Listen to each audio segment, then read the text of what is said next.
Yeah, and there was like... Went off twice, I think. You, Nora Dunn, and Lorne Michaels and Dennis were just sitting there stone-faced, and we'd be out there, and Jim Carrey auditioned that time, and Phil Hartman, and I was doing chopping broccoli and this. I remember at one point, you know, Lorne... I think Lorne was testing me, because you're really nervous. It's online. I'm terrified. And then Lorne's like, oh, we've seen the piano bit and a couple of the characters. Is there any fucking thing else you can do? You know, and he was wanting to see if you could handle the pressure of SNL, I think, you know. And then, yeah, so the thing is, people go, how long does it take to be a comic? I go, well, it's like 10, 15, 20 years. I mean, it's really hard. And when we got the show, we'd say people don't know what we went through, because it's just, you go through hell for years. But I always remember you said to me, you finally got on Saturday Night Live, and you told me about when you're in the dressing room right before the first show.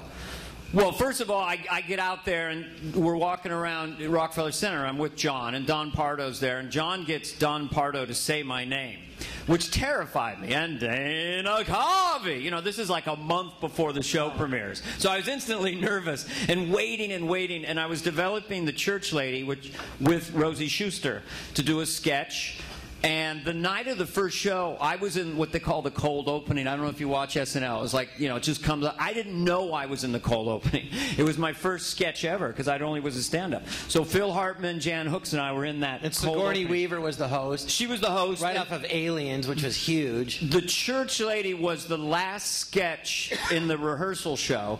The practice show was right before the Good Nights, because no one thought it would work. But I went there with the dress the first time. I said, well, isn't that special? It got a huge laughs, like, fuck. So then it got moved up, you know, like, damn, it moved up to the first sketch. So I was in the cold opening. I'd never done sketch comedy, never been on live television. I was in the cold opening. I was the first sketch, and I did Choppin' Broccoli, and then we did an Aliens thing.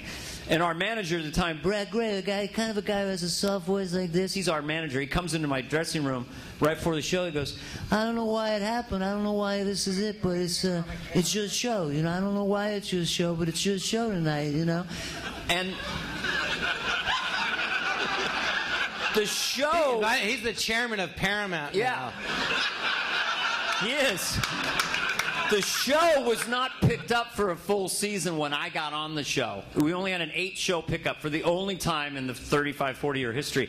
So we were told if we don't hit the ground running, the show's going to get canceled. So talk about pressure. So he's like, well, you know, we'll see how you do tonight. Maybe you'll be the last guy to do SNL. You know, you turn out the lights, I guess. I don't know. You know, you're either going to make it or not. You're on in 10 minutes. It's live. You know, I don't know. They got cue cards or something. I don't know. Good luck out there. But also, what were you terrified? Ridiculous. You were thinking, like, I finally...